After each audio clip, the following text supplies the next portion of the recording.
प्यारे बच्चों, नमस्कार। हिंदी की 8वीं की कक्षा में आप लोगों का हार्दिक स्वागत है। बच्चों, आज इस कक्षा में मैं आपको व्याकरण का उपविषय क्रिया समझाने जा रही हूँ। इस वीडियो को ध्यान से देखिए और सुनिए और क्रिया और उसके भेदों को समझने का प्रयास कीजिए।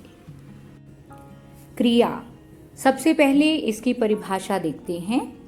जिस शब्द से किसी काम का करना या होना पाया जाए उसे क्रिया कहते हैं।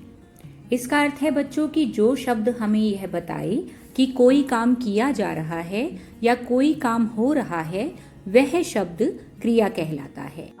उदाहरण के लिए पढ़ना, खेलना, सोना, हंसना, लिखना, दौड़ना, पीना, सीना, उठना, बैठना, करना, पकड़ना, छोड़ना, तोड़ना, नाचना, मारना आदि।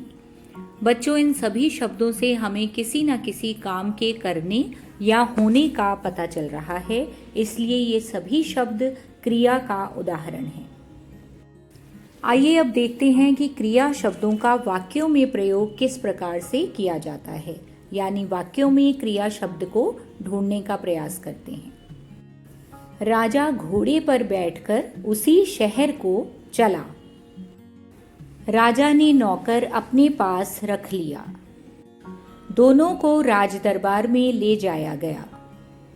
राजा सुन रहा था। बच्चों, इन चारों वाक्यों को ध्यान से पढ़ो। उपरोक्त वाक्यों में चला, रख लिया, ले जाया गया तथा सुन रहा था से किसी काम का करना या होना प्रकट होता है। ये शब्द क्रिया हैं। आइए अब क्रिया के भेदों के बारे में जानते हैं। क्रिया के भेद: सकर्मक क्रिया, अकर्मक क्रिया। तो बच्चों, जैसा आप देख रहे हो, क्रिया के दो भेद हैं, सकर्मक और अकर्मक। अब इन दोनों को बारी बारी से समझने का प्रयास करते हैं। अकर्मक क्रिया: जिस क्रिया में कर्म नहीं होता वह अकर्मक क्रिया कहलाती है। उदाहरण के लिए, राजा चिल्ला रहा था, सैनिक चल पड़े। बच्चों, यहाँ एक बात समझना जरूरी है कि काम करने वाले को कर्ता कहा जाता है।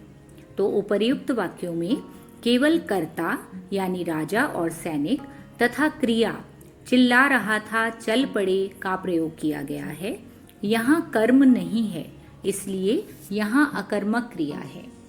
यानी यदि हम कहें कि राजा क्यों चिल्ला रहा था या सैनिक कहाँ चल पड़े, तो इसका उत्तर हमें प्राप्त नहीं होता, इसलिए यहाँ अकर्मक क्रिया है। आइए अब क्रिया के दूसरे भेद की ओर चलते हैं। क्रिया का दूसरा भेद है सकर्मक क्रिया। जिस क्रिया में कर्म होता है वह सकर्मक क्रिया कहलाती है। उदाहरण के लिए, जल्लाद ने तलवार उठाई, सैनिकों ने राजा को पकड़ लिया। बच्चों, पहले वाक्य में जल्लाद ने क्या उठाई? उत्तर तलवार। तलवार कर्म है, इसलिए यह सकर्मक क्रिया है। इसी तरह दूसरे वाक्य में सैनिकों ने किसे पकड़ लिया? उत्तर राजा को। तो यहाँ राजा को कर्म है, इसलिए यह भी सकर्मक क्रिया है। बच्चों, अब मैं आपको क्रिया को समझने का एक आसान सा तरीका बताती हूँ। जिस वाक्य में आपको अपने प्रश्न का उत्तर मिल जाए वहाँ सकर्मक क्रिया होगी, और जिस वाक्य में अपने प्रश्न का उत्तर न मिले वहाँ पर अकर्मक क्रिया होगी।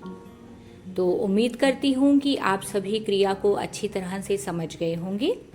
इसी तरह से हिंदी विषय के वीडियोस देखने के लिए इस चैनल को सब्सक्राइब करना मत भूलिएगा।